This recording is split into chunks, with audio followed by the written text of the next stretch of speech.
ಎಲ್ಲರಿಗೂ ನಮಸ್ಕಾರ. ಅತ್ತೆ ಮನೆ ರುಚಿಗೆ ಸ್ವಾಗತ. ರವೆ ಕೇಸರಿ ಮಾಡೋದು ಹೇಗೆ ಅಂತ ತೋರಿಸ್ಕೊಡ್ತೀನಿ ಬನ್ನಿ. ರವೆ, 1.5 ಕಪ್ಪು ಬೆಲ್ಲ, ಇದರಲ್ಲಿ 4 ಕಪ್ಪು ನೀರು, 2 ಟೇಬಲ್ ಸ್ಪೂನ್ ತುಪ್ಪ, ದ್ರಾಕ್ಷಿ, ಗೋಡಂಬಿ, 3 ಏಲಕ್ಕಿ. ಮಂದವಾಗಿರೋ ಫ್ಯಾನ್ ಇಟ್ಕೊಂಡು ಸ್ಟವ್ ಮೇಲೆ 1 ಟೇಬಲ್ ಸ್ಪೂನ್ ತುಪ್ಪ ಹಾಕ್ತಾಯಿದ್ದೀನಿ. ಈಗ ಗೋಡಂಬಿ ಹಾಕ್ಕೋತಾ ಇದ್ದೀನಿ. ಈಗ ದ್ರಾಕ್ಷಿ ಹಾಕ್ಕೋತಾ ಇದ್ದೀನಿ. ಗೋಡಂಬಿ ಬ್ರೌನ್ ಆದಮೇಲೆ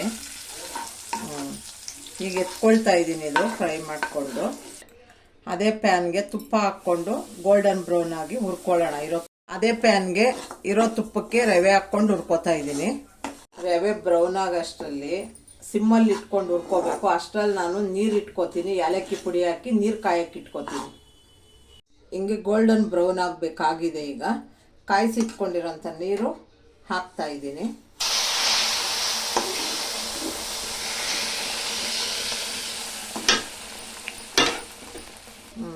ಸ್ಟವ್ ಸಿಮ್ಮಲ್ಲೇ ಇರಬೇಕು. ಏಲಕ್ಕಿ ಹಾಕಿ ಮಡಿಸಿದ ನೀರು ಹಾಕಿದ್ದೀನಿ.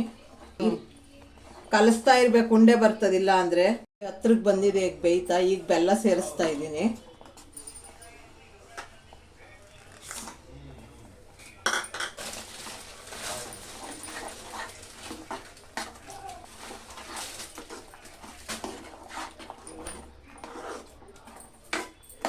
ಕಲಿಸ್ತಾ ಇರಬೇಕು, ಇಲ್ಲ ಅಂದರೆ ಬೆಲ್ಲ ಹಾಕಿರೋದ್ರಿಂದ ತಳ ಹಿಡಿಯೋಂಥ ಚಾನ್ಸಸ್ ಜಾಸ್ತಿ. ಬೆಲ್ಲ ಹಾಕಿದ್ಮೇಲೆ ಬಿಟ್ಟು ಈಗ ಇಷ್ಟು ಮಾತ್ರ ಗಟ್ಟಿ ಆಗಿದೆ. ಈಗ ತುಪ್ಪ ಹಾಕ್ಕೋತಾ ಇದ್ದೀನಿ.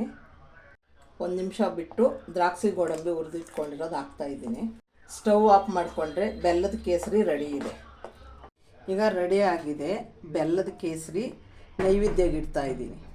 ನಮ್ಮ ರೆಸಿಪಿ ನಿಮ್ಗೆ ಇಷ್ಟ ಆಗಿದರೆ ಲೈಕ್ ಮಾಡಿ, ಶೇರ್ ಮಾಡಿ, ಸಬ್ಸ್ಕ್ರೈಬ್ ಆಗಿ ನಮ್ಮ ಚಾನಲ್ಗೆ.